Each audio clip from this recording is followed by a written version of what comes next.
오늘 우리에게 주시는 하나님의 말씀은 마가복음 5장 7절에서 8절 말씀입니다.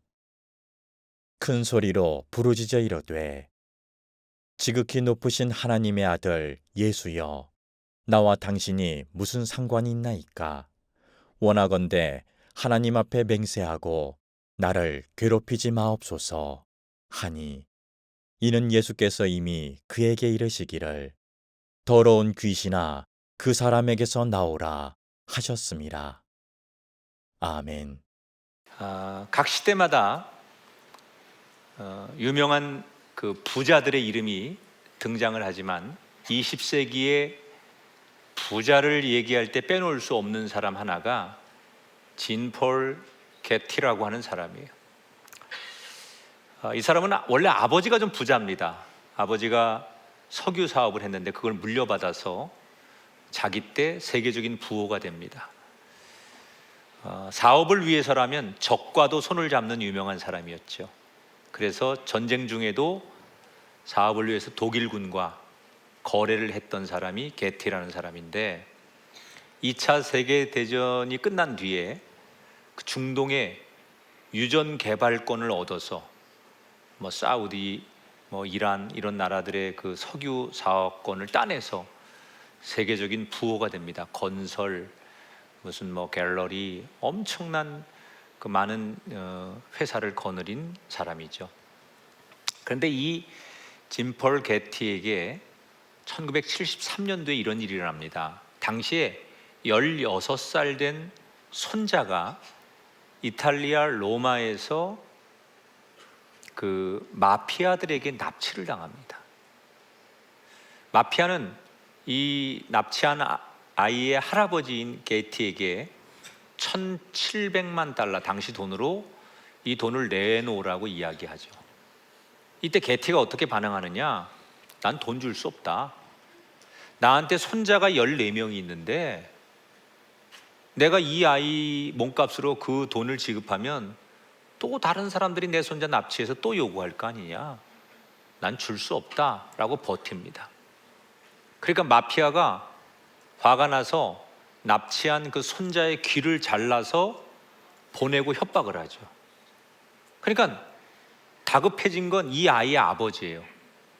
그래서 자기 아버지인 게티에게 가서, 아버지 그렇게 돈 많은데 손자를 위해 그 돈 못 쓰십니까? 내 아이 좀 살려주십시오, 이렇게 요청을 했더니 게티가 자기 아들에게 뭐라고 말하느냐? 줄 수 없다. 정이 네가 네 아들을 살리고 싶으면 내가 돈을 빌려줄 테니까 나한테 돈을 빌려가서 갚아라. 그것도 다 못 빌려주고 당시에 세금 공제 한도인 220만 달러를 빌려줄 테니까 연이율 4%로 나에게 갚아라. 이거 서약 안 하고 공증 안 하면 못 빌려주겠다. 그래서 결국 마피아가, 이 게티가 너무 막 나가니까 저게 인간이냐? 그래서 마피아가 손들고 220만 달러를 받고 손자를 풀어주게 됩니다. 그래서 이 게티의 아들은 진짜 아버지에게 평생 죽을 때까지 그 220만 달러를 갚게 되고, 그 납치를 당했던 손자는 그 후유증으로, 고문의 후유증, 납치 후유증으로 알코올, 마약 중독자가 되어서 젊은 나이에 세상을 떠나게 돼요. 자, 세계적으로는 엄청난 부호가 된 게티지만 그를 바라보는 사람들의 시선은 그 사람에게 가족보다, 한 생명보다 돈이 더 중요하게 여기는 그를 가리켜 그 사람을 진정한 부자, 존경받는 인물로 아무도 평가하지 않는다는 거예요. 상황은 다르지만 우리가 새해를 맞이해 살아가면서 저마다 꿈이 있고 목표가 있고 계획이 있는데, 혹시 우리는 내가 추구하는 인생을 살고 싶고 내 목표를 이루고 싶은 것 때문에 정말 중요한 것을 놓치고 있지는 않을까? 여러분에게 진짜 중요한 게 뭘까요? 지금, 아니 우리 가정의, 내 인생에 정말 중요한 것 한 가지를 얘기하라면 그게 뭘까요?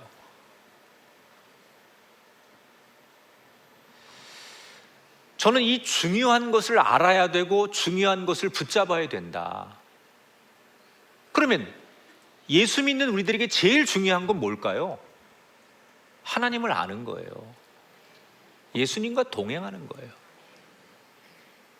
여러분, 우리한테 하나님을 내가 알고 예수님과 동행하는 거 말고 중요한 게 뭐가 있습니까?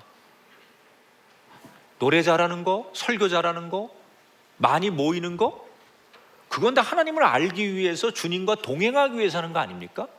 근데 그거 중요한 거 놔두고 그냥 우리가 많이 모이고 설교 잘하고 무슨 노래 잘하는 거라면 진짜 중요한 거를 놓치고 있는 건 아닌가. 그래서 저는 오늘 마가복음 5장에 나오는 이 성경의 이야기로 여러분을 안내하면서 목사님의 설교라고 생각하지 말고 하나님이 나한테 말을 걸어 오신다고 생각하고 여러분들이 한번 이 말씀을 진지하게 고민하셨으면 좋겠다.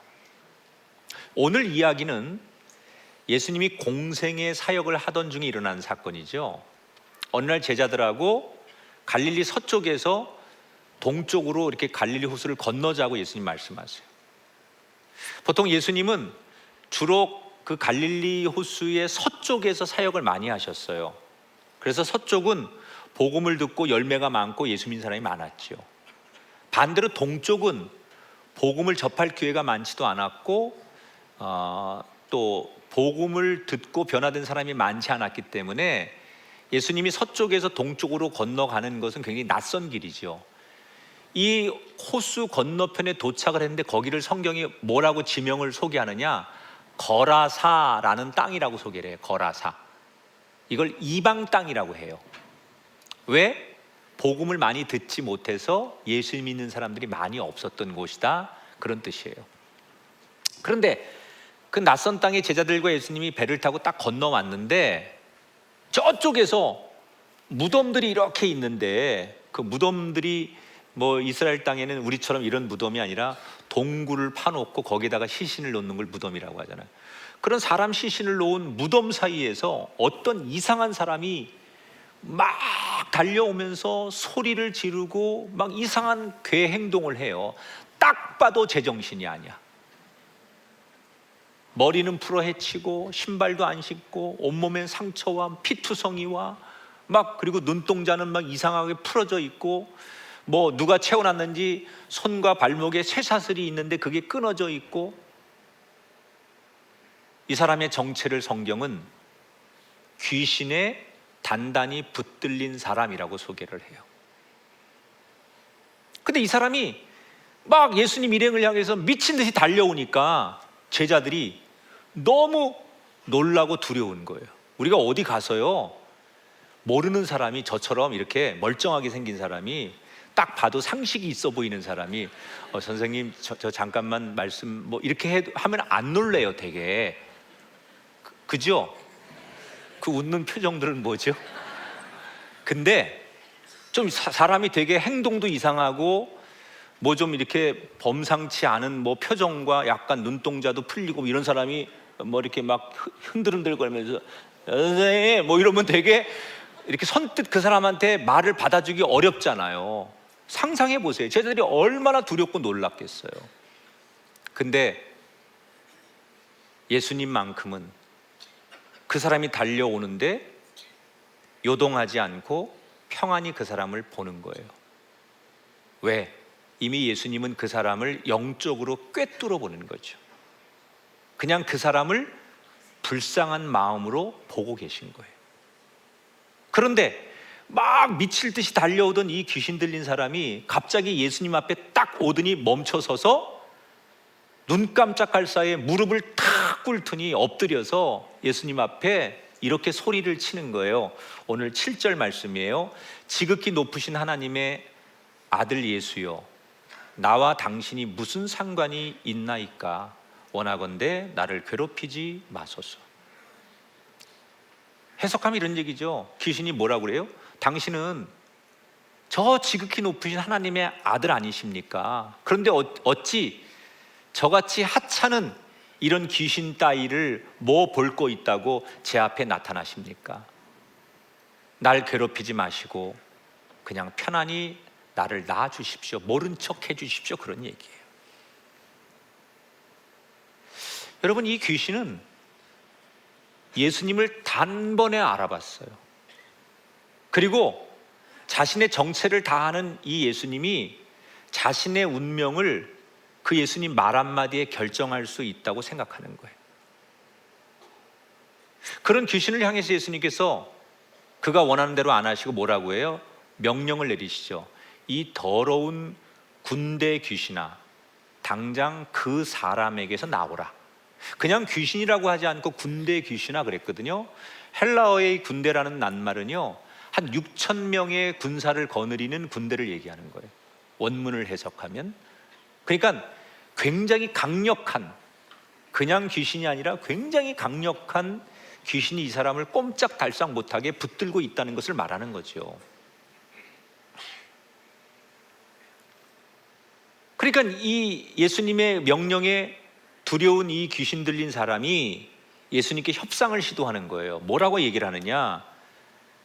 그러면 이 사람에게서 나오는 대신에 내가 이 지역만 떠나지 않게 해주십시오. 이 사람을 나오라 하니 내가 어쩔 수 없이 이 사람에게서 나오는데, 그러면 저 지금 산 비탈에 있는 저 돼지들, 하찮은 저 돼지 떼들에게 들어가서 내가 거할 수 있게 해주십시오 라고 예수님께 협상을 하지요. 그래서 예수님이 차라리 그래라 라고 허락을 하세요. 자, 우선 이걸 좀 여러분이 풀어야죠. 왜 이 귀신들은 자신들이 이 사람에게서 나오는 대신 이 지역을 떠나지 않게 해달라, 그러면서 대신 저 동물인 돼지 떼들에게 들어갈 수 있도록 해달라고 하는 거냐? 그것은 이 거라사 인근의 갈릴리 호수 이방 땅에는 돼지를 많이 키웠어요. 가장 큰 비즈니스가 당시에 돼지 키우는 거예요. 왜냐하면 그 갈릴리 호수 인근은 무역로가 많아서 외국에서나 많은 상인들이 오가는, 또는 여행자들이 많이 찾는 곳입니다. 그러니까 이스라엘은 율법에서 돼지를 부정한 짐승으로 말하기 때문에 키우지 않지만 이방 사람들은 이게 수요가 많기 때문에 이 돼지를 키우는 일이 어떤 농사를 짓는 것보다 가장 수입이 많이 돼요. 그래서 이방 사람들은 가장 보편적으로 큰 장사가, 비즈니스가 돼지를 키우는 거예요. 그러니까 그 말은 뭐예요? 그 이방 땅의 대부분의 주민들은 자기한테 먹고 살게 해주는 가장 큰 비즈니스, 돼지 키우는 일은 절대로 포기할 수 없는 일이잖아요, 사람들에게. 근데 이 귀신은 그 사람들이 가장 중요하게 여기는 돼지에게 들어가서 여전히 그곳의 그 지역의 영향력을 이어가겠다는 얘기예요. 그런데 예수님은 그 의도를 알지만 차라리 그 사람에게 나와서 돼지에게 들어가는 걸 허락한다고 했잖아요. 왜? 예수님 생각은 사람 하나의 값어치는 천하를 주고도 바꿀 수 없다고 그랬어요, 하나님께서. 여러분, 때로는 우리가 현대인들이요, 자신을 너무 비하하고 내가 너무 형편없다고 생각하고 내가 사람들의 평가에 의해서 뭔가 좀 뒤처지고 사람들의 비난을 받으면 난 진짜 그런 사람인 줄 착각해요. 여러분, 절대 그렇게 생각하시면 안 돼요. 세상 사람들이 누가 뭐라고 해도요, 여러분의 위치와 여러분의 불려지는 이름이 어떻더라도요, 여러분 하나님의 눈으로 보면 이 세상 어느 것하고도 바꿀 수 없는 가장 존귀한 사람들. 이게 현대인들이 자신의 가치를 때로는 잘 몰라요. 그래서 젊은이들이 내 가치가 뭔지 모르니까 함부로 사는 거예요. 사람들에 의해서 내 가치가 결정되는 게 아니라 하나님의 눈으로 보면 여러분이 어떤 일을 하고 어떤 자리에 있든 간에 하나님은 이 온 세상하고 바꿀 수 없는 게 여러분의 한 사람의 가치라고 말씀하셨어요. 그러니까 예수님은 그 가치를 아니까 그 돼지떼를 차라리 포기하더라도 이 한 사람을 살려야겠다는 것 때문에 그러라고 허락을 하는 거예요. 자, 여기서 잠깐 얘기를 멈추고 이 얘기를 꼭 여러분하고 오늘 해야 돼요. 조금 전에 이 귀신이 예수님 앞에 막 달려와서 납작 엎드려서 예수님을 뭐라고 불렀느냐? 이렇게 불렀어요. 지극히 높으신 하나님의 아들 예수요, 이렇게 불렀어요, 귀신이. 어떤 학자는 이 구절을 뭐라고 해설하냐면, 복음서에 나오는 예수님에 관련된 고백 중에서 이 귀신이 한 이 고백이 가장 완벽하게 예수님을 이해하고 했던 고백이다, 이렇게 평가를 해요. 지극히 높으신 하나님의 아들 예수요. 이거는 어떤 사람이, 어떤 율법자가, 어떤 제자들이 예수님을 표현했던, 예수님을 이렇게 표현하면 되겠다라고 해서 표현했던 그 대답보다 가장 완벽한 예수님을 표현한 말이다, 이렇게 해석을 해요. 자, 그러면 이 고백을 볼 때 확실한 게 있어요. 귀신도 예수님을 가장 잘 이해한다는 거예요. 정확히 말하면 우리보다 귀신이 예수님을 훨씬 더 잘 이해를 해요. 그런데 예수님을 누구보다 잘 이해하는 이 귀신이 결국 어떻게 됩니까? 예수님을 대적하는 존재가 돼요. 아니, 누구보다 예수님을 잘 아는데 예수님과 원수가 되고 예수님을 대적하는 존재가 되는 이유는 뭘까? 여기에 아주 중요한 영적 가치가 있다는 거죠. 우리는 대개 내가 누군가에 대해서 지식으로, 정보로 알면 우리는 나 그 사람 알아, 이렇게 얘기하잖아요. 근데 그건 엄밀히 말하면 잘못된 표현이에요. 내가 머리로 정보나 지식으로 그 사람을 알고 있을 때는 그렇게 표현하면 안 되고, 그 사람에 대해서 알아 라고 말해야 돼요. 나 그 사람 알아 라는 거하고 그 사람에 대해서 알아 라는 건 완전히 다른 거예요. 내가 적어도 난 그 사람을 알아 라고 말하려면 어느 단계까지 가야 되느냐? 내가 내 마음으로 그 사람의 생각, 그 사람의 삶에 대해서 충분히 공감하고, 적어도 그의 삶과 나의 삶이 함께 동행할 때 우리는 비로소 난 그 사람을 알아. 왜? 내가 같이 살았기 때문에, 내가 같이 지냈기 때문에. 그러니까 내가 안다라는 것을 넘어서서 그 사람과 함께 동행할 때 우리는 그 사람 알아 라는 말에 설득력이 있다는 거예요. 자, 이런 거죠. 어떤 집사님이 사춘기 딸을 두고 고민을 하는 거예요. 이 사춘기 딸에게 엄마는 정말 뭔가 많은 걸 좀 잘 건강하게 살게 이야기를 해주고 싶은데, 딸에게 뭔가 이렇게 조심조심 얘기를 하는데 딸이 어느 날 확 한마디 하는 거예요. 엄마는 나를 알기나 해?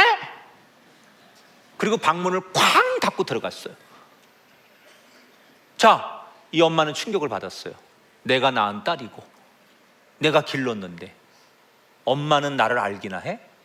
그럼 딸이 이 말이 틀린 걸까요? 맞은 걸까요?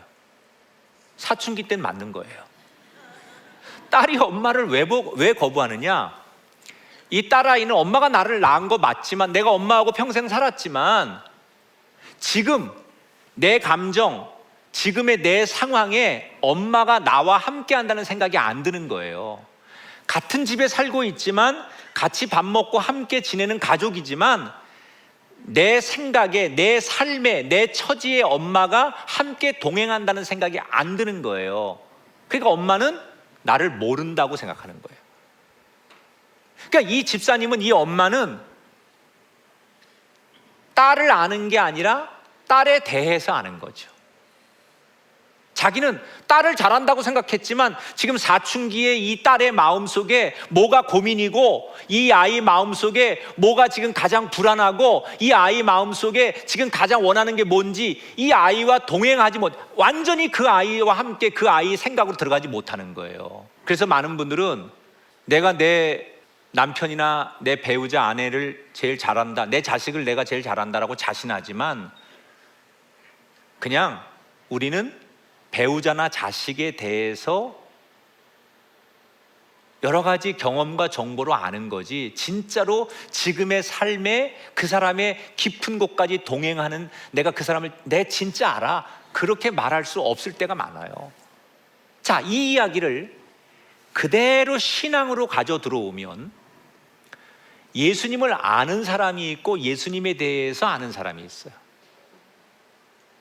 내가 지식적으로 얼마나 알고 있느냐, 내가 성경적으로 얼마나 예수님에 대해서 알고 있느냐, 이거를 가지고 나는 예수님에 대해서 알아. 천만의 말씀. 저는 매주 제가 요즘 그 챗GPT를 쓰거든요. 계속 질문해요. 예수님이 누구냐? 나보다 설교를 더 잘해 얘가. 진짜 잘 정리해줘요. 뭐 어떤 강의를 1시간짜리를 챗GPT에다 딱 넣어놓고 야 이거를 잘 일목요연하게 저 문서화 좀 해줘 그랬더니 얘가 야 너무 노트를 잘해주는 거예요. 예수님을 아는 사람하고 예수님에 대해서 아는 사람은 어디서 구분될까요? 간단해요. 내가 예수님의 마음을 얼마나 깊이 알고 내가 지금 그 예수님의 손을 잡고 그 마음과 함께 동행하느냐, 이 질문에 아멘이고 그렇게 살면 그 사람을 예수님을 아는 거고, 그게 아니면 나는 예수님에 대해서 아는 거예요. 정보로 알고 지식으로 아는 거예요.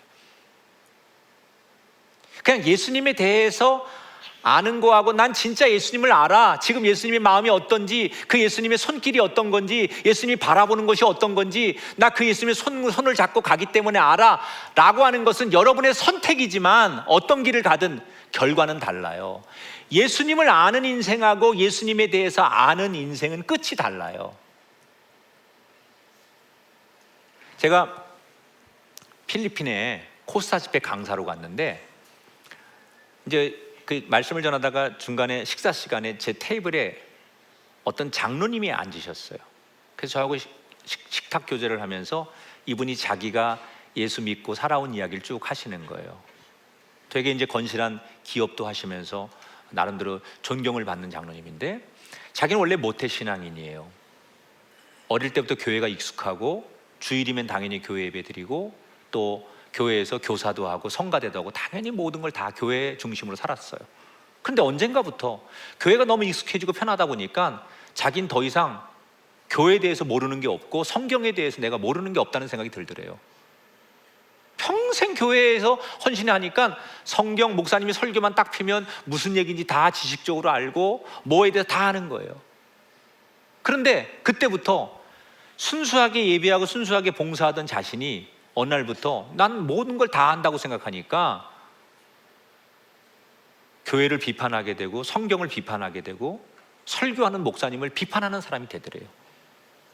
그리고 자꾸 자기가 삐뚤어 나가는데 그게 통제가 안 되는 거예요. 그러다가 그 교회 생활이 실증이 나서 그렇게 열심히 하던 모태신앙인인 자기가 그냥 난 집에서나 성경 읽고 내가 알아서 하나님 앞에 기도하면 되지, 그래서 교회를 잘 안 나가는 거예요.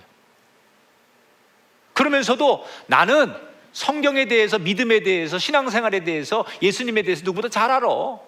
내가 알아서 기도하고 내가 알아서 큐티하고 내가 알아서 성경 보면 되지 뭘 교회 예배를 나가, 이렇게 스스로 자기가 자기를 인정하고 살아가는 거예요. 그런데 그렇게 아무 문제 없이 살아가던 그 어느 날 자기 외동딸이 크게 교통사고를 당했어요. 급하게 연락을 받고 병원에 갔는데 이미 수술실 문이 닫히고 안에서는 급박한 수술이 시작이 되고 있었어요. 이 아버지가 들은 얘기는 생명이 위급하다는 거예요. 저 수술실에서 지금 생사를 오가는 수술을 하고 있다는 얘기를 들었어요. 이 아버지가 뭘 할 수 있을까? 일단 병원 의자에 덥석 앉아서 벌벌벌 떨면서 간절하게 두 손을 모으고 막 떨리는 손으로 울먹이면서 자기도 모르게 중얼거리는 거예요. 하나님 제발 우리 딸 좀 살려주세요. 하나님 제발 우리 딸 좀 살려주세요. 그렇게 기도를 하는데, 이분 고백이에요. 그렇게 막 차가운 의자에 앉아서 그렇게 기도를 하는데 자기 의지가 아닌데 자꾸 자기 머릿속에 여러 장면들이 필름처럼 스쳐 지나가더래요. 어떤 장면이냐, 자기가 교회에서 성경 지식을 자랑하고 그래서 다른 사람들, 열심히 하는 사람들을 냉소적으로 바라보고, 예배하는 사람들을 비판하고, 어른들을 무시하고, 목사님을 비판했던 자신의 그 지난날의 그 모습들이 그냥 필름처럼 자기 의지와 상관없이 막 지나가더래요. 끝도 없이 자기가 교만하고 사람들을 무시하고 그 잘못한 모습들이 계속 지나가는 거예요. 너무 고통스럽더래요. 그래서 자기가 막 울면서, 하나님, 제가 죄인입니다. 잘못했습니다. 제가 이렇게 교만하고 잘못된 사람입니다. 하나님, 저를 용서해 주세요. 그리고 그냥 그 자리에서 그 수술실 앞에서 꼬꾸라져가지고 눈물 콜물 흘리면서 사람들이 있든 말든, 하나님, 제가 죄인입니다. 제가 죄인입니다. 잘못했습니다. 그리고 막 회개 기도를 하는 거예요. 몇 시간 동안. 얼마 동안을 그렇게 막 자기와의 싸움에서 회개를 하고 눈물 콧물을 흘리고 있는데, 갑자기 그 수술실 문이 열리더니 집도한 의사가 싹 나와서 이 환자의 보호자를 찾아서 섰더니, 정말 천만다행입니다. 아주 위급한 상황은 넘겨서 수술이 잘 됐습니다. 생사를 오가던 딸이 극적으로 잘 수술이 돼서 생명을 건지게 되고, 시간은 걸렸지만 그 딸이 많이 건강히 회복돼서 일상으로 돌아오게 되었어요. 이 장로님이 그 딸아이의 투병 생활을 보면 생각한 거야. 나는 그동안 예수님을 몰랐구나. 내가 교회에 익숙하고 성경을 많이 안다고 난 예수님을 누구보다 잘 안다고 생각했는데 그게 아니구나. 예수님을 안다는 건 내가 예수님을 지금도 꽉 붙들고 예수님의 손을 붙들고 예수님과 함께 걸어가야만 예수님을 아는 거구나. 그래서 그때부터 이분의 인생의 철학은, 어디를 가서 어느 때 어떻게 살아도 나는 예수님의 손을 놓지 않겠다. 그러니까 다시 그 순수했던 신앙으로 자기가 돌아가더래요. 지식으로 아는, 경험으로 아는 예수가 아니라, 내가 그 지금 내 상황에서 예수님의 손을 놓지 않고 예수님과 함께 어디를 가든 동행하는 삶을 살 때 비로소 예수님의 마음을 알게 되더라는 거예요. 여러분, 우리가 새해에 예수님에 대한 정보를 더 많이 담는 게 중요하지 않아요. 예수님에 대해서 더 많이 공부하는 지식이 우리의 자랑이 되면 안 돼요. 아니, 예수님을 그렇게 많이 아는 공부를 하고 신학의 박사가 되고 성경을 많이 공부한 사람이 돼도 정작 예수님의 손을 잡지 못하고 예수님과 멀어지면 그 사람이 예수님을 많이 알지만 귀신의 길을 걷는 거고요. 반대로, 난 예수님 잘 몰라요. 나는 성경을 잘 몰라요. 그러나 그 예수님 손은 놓지 않고 그 예수님 손만 꽉 붙들고 동행하면 예수님에 대해서 잘 모를지라도 그가 신자고 그가 제자의 길을 걷는 거예요. 그런 의미에서 우리는 지금까지 너무 우리가 인위적으로 예수님을 아는 것으로 내 신앙, 내가 제자의 길을 걷고 내가 예수님을 안다고 생각하는 그런 우를 범하진 않았는가. 몰라도 상관없어요. 그 지식이 없다고 예수님을 모르는 게 아니에요. 정말 중요한 그분의 손을 내가 지금 잡고 있느냐, 그 손을 잡고 올 한 해를 살아가느냐.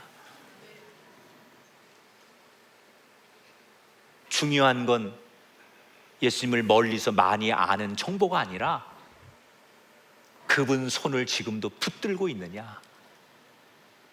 여러분, 올 한 해 저와 여러분의 인생은 예수님 손을 붙들고 동행하는 것, 그것이 부흥이고 그것이 시온의 대로를 걷는 것이고 그것이 천국 가는 길인 줄 믿습니다.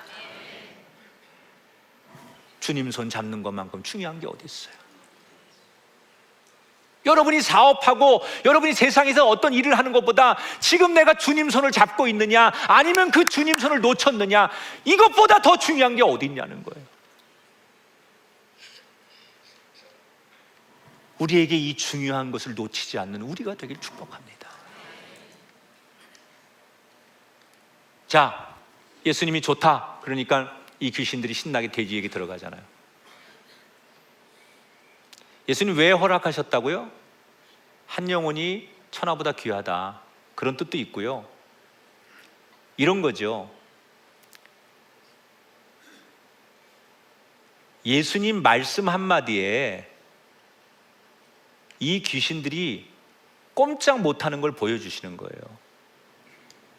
또 많은 사람들에게 귀신 들린 사람에게서 그 끔찍한 군대 귀신이 떠나가는 생생한 모습도 보여주시는 거예요.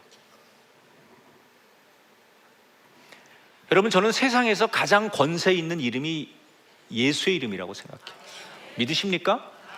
세상에 수없는 이름이 있지만요, 어떤 지금 세계를 움직이는 영향력 있는 사람 많잖아요. 근데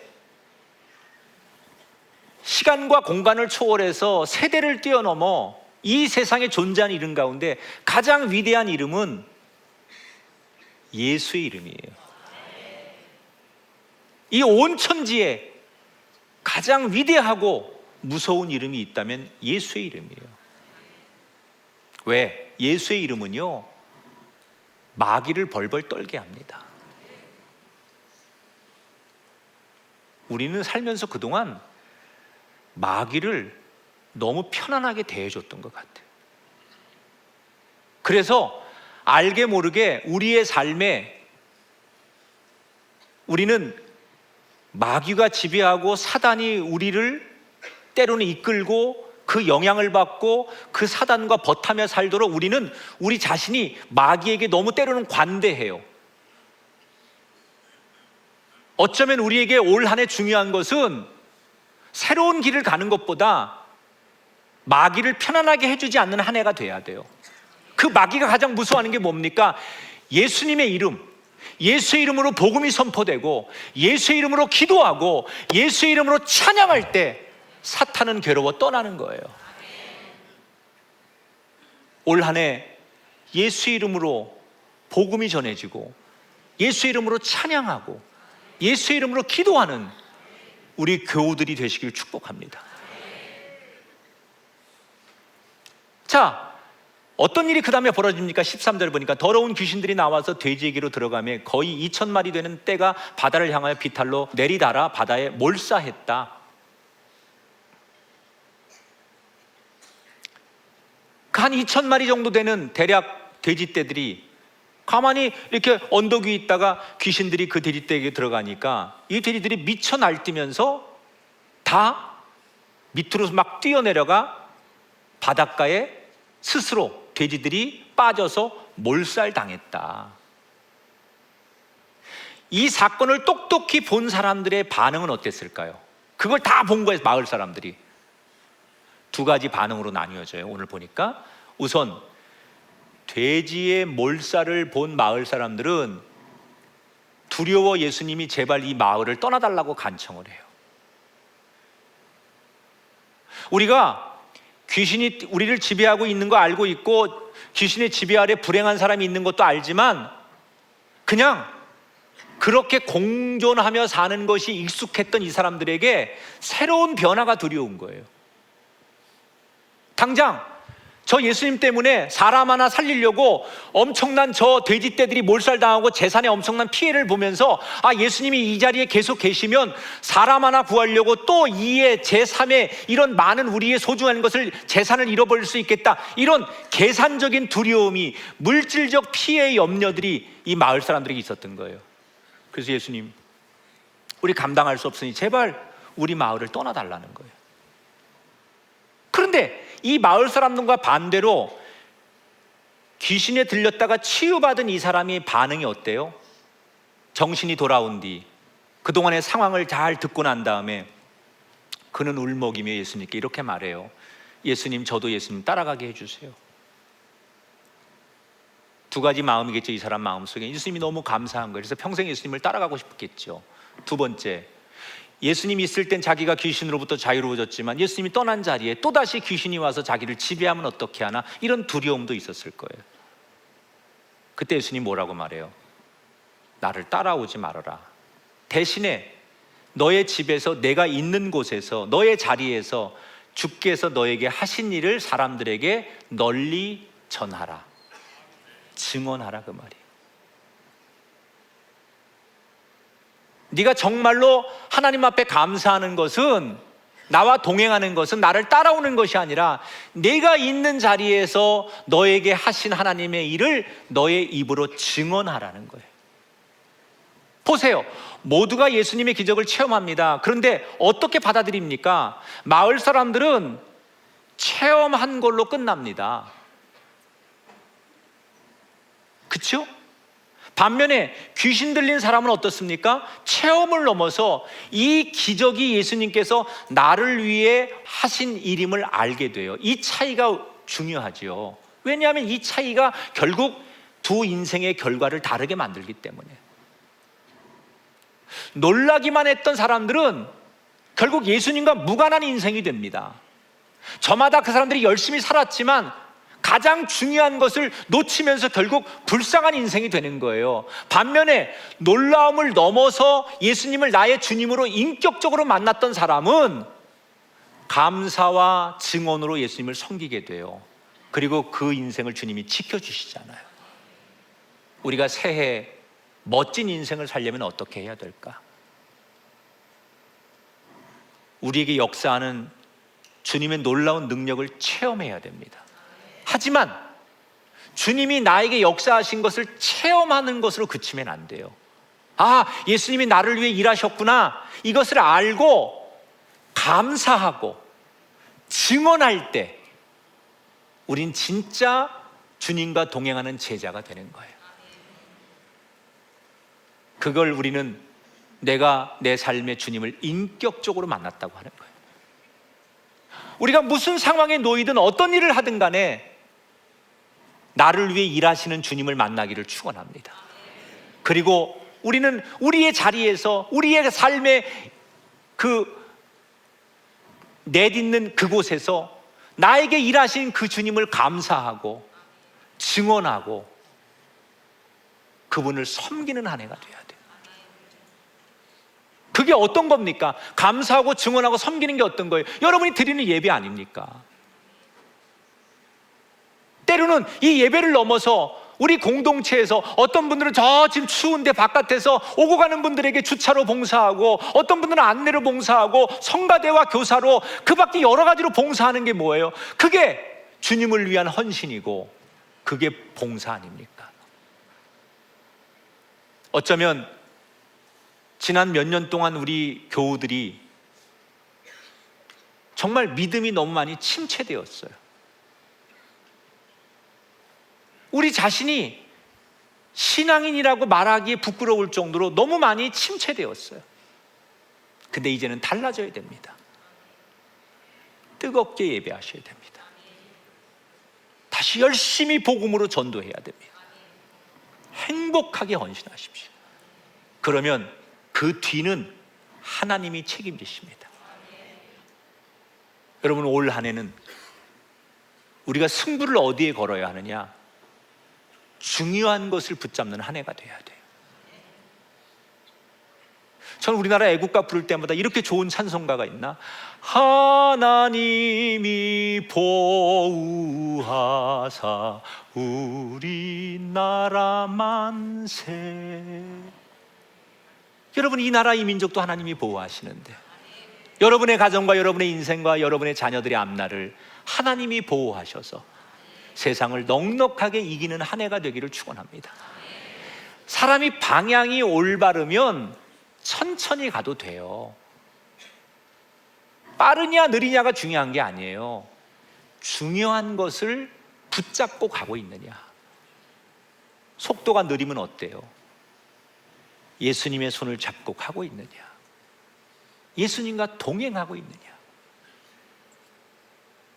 무슨 놀라운 귀신이 떠나가는 체험을 하고 무슨 더 놀라운 기적과 성령의 은사를 체험했을지라도 내가 지금 주님과 동행하느냐, 내가 주님의 손을 잡고 있느냐, 이 중요한 것을 놓치지 않고 올 한 해는 다른 거 안 돼도 지금 우리 가정, 내 인생 이 손 놓지 않고 이 중요한 이 손 붙들고 한 해를 정말 천천히 일지라도 뚜벅뚜벅 예수님 걸음과 맞춰 살아갈 수 있는 승리하는 복된 여정들이 되시기를 주님의 이름으로 축원드립니다.